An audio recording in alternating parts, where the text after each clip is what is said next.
आजचा आपला विषय आहे ताक पिण्याने पायल्सचा त्रास कमी होतो का? कल्पना करा, दोन व्यक्तींना पायल्सचा त्रास आहे.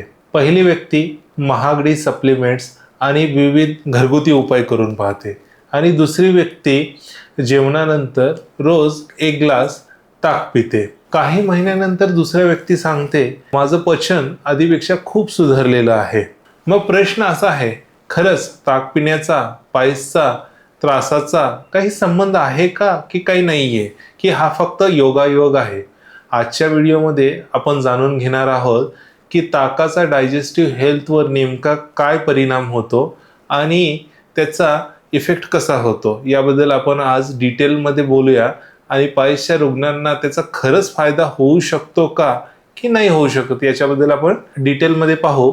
त्यामुळे हा व्हिडिओ खूप इम्पॉर्टंट होणार आहे, तर तुम्ही शेवटपर्यंत नक्की पहा.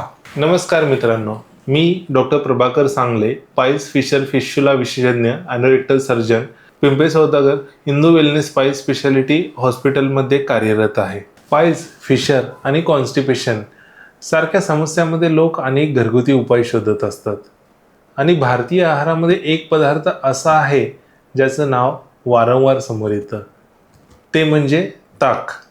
याचा पचनावर काय परिणाम होतो?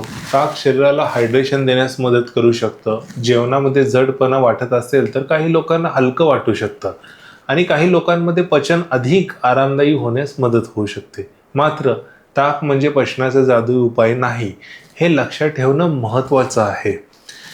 जेव्हा पचन व्यवस्थित होतं, आहारामध्ये फायबर पुरेसा असतो आणि शरीरात पाण्याचं प्रमाण चांगलं असतं, तेव्हा शौचाची प्रक्रिया अधिक सुरळीत होऊ शकते. ताक या प्रक्रियेला अप्रत्यक्षपणे मदत करू शकतं, विशेषतः उन्हाळ्यात किंवा शरीरात पाण्याचं प्रमाण कमी होत असेल तर. पण ताक स्वतःहून पायल्स बरा करत नाही, हे समजून घेणं अत्यंत महत्त्वाचं आहे. कारण अनेक लोकांना असं वाटतं की ताक पिणं म्हणजेच पायल्सवर उपचार प्रत्यक्षात करणे. तसं नाही. आता पायल्सच्या रुग्णांसाठी ताकाचा संभाव्य फायदा काय होतो? जर ताकामुळे पचन सुधारतं तर काय करायला पाहिजे? ताकामुळे शरीराचं हायड्रेशन चांगलं राहतं, कॉन्स्टिपेशन कमी होण्यास मदत होते, शौचाच्या वेळेस जोर लावण्याची गरज कमी पडते आणि याच अप्रत्यक्ष फायदा म्हणजे पायल्सच्या रुग्णांना होतो. ताक पायल्सवर थेट काम करत नाही, पण पायल्स वाढणाऱ्या कारणांवर सकारात्मक परिणाम करू शकतो. हा फरक खूप महत्त्वाचा आहे आणि लक्षात घेणे योग्य आहे. ताक घेण्याचं योग्य सेवन पद्धत काय आहे? मग त्यात कसं घ्यावं? साधारणपणे जेवणानंतर एक ग्लास ताक घेणं पुरेसं असतं. त्यामध्ये जास्त मीठ टाकणे टाळावं. काही लोक जिरे किंवा कोथिंबीर घालून ताक घेतात, ते देखील चालू शकतं. मात्र जर तुम्हाला दूध किंवा दुग्धजन्य पदार्थामुळे त्रास होत असेल किंवा लॅक्टोज इंटॉलरंट असेल किंवा ताक घेतल्यानंतर पोट फुगत असेल तर डॉक्टरांचा सल्ला घेणे आवश्यक आहे. आता आपण पाहूया की ताकाबद्दल मिथ्स वर्सेस रियालिटी काय आहे. पहिलं मिथ आहे, ताक पिल्याने पायल्स बरा होतं का? रियालिटी काय आहे? ताक पायल्सचा उपचार नाही.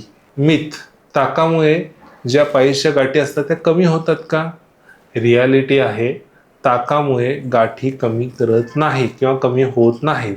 ताक पिणाऱ्या व्यक्तीला पायल्स होत नाही का? पण रियालिटी अशी आहे, पायल्स होण्यामागे अनेक कारणं असतात. ताक हा त्यावरील एकमेव उपाय नाही आणि ताक पिलं म्हणून त्याला पायल्स होत नाही असंही काही नाही. तर आता आपण फायनल वर्डिक्ट घेऊया. तर मित्रांनो, ताक हे एक पौष्टिक आणि पचनासाठी उपयुक्त पेय असू शकतं. त्यातील प्रोबायोटिक, हायड्रेशन आणि डायजेस्टिव्ह बेनिफिट काही लोकांमध्ये पचन सुधारण्यासाठी मदत करू शकतात आणि अप्रत्यक्षरित्या कॉन्स्टिपेशन कमी होण्यास हातभार लावू शकतात. पण याच्यामुळे ताक हा पायल्सचा उपचार नाही आणि पायल्स पूर्ण बरे करतो असाही कोणताही वैज्ञानिक पुरावा उपलब्ध नाही.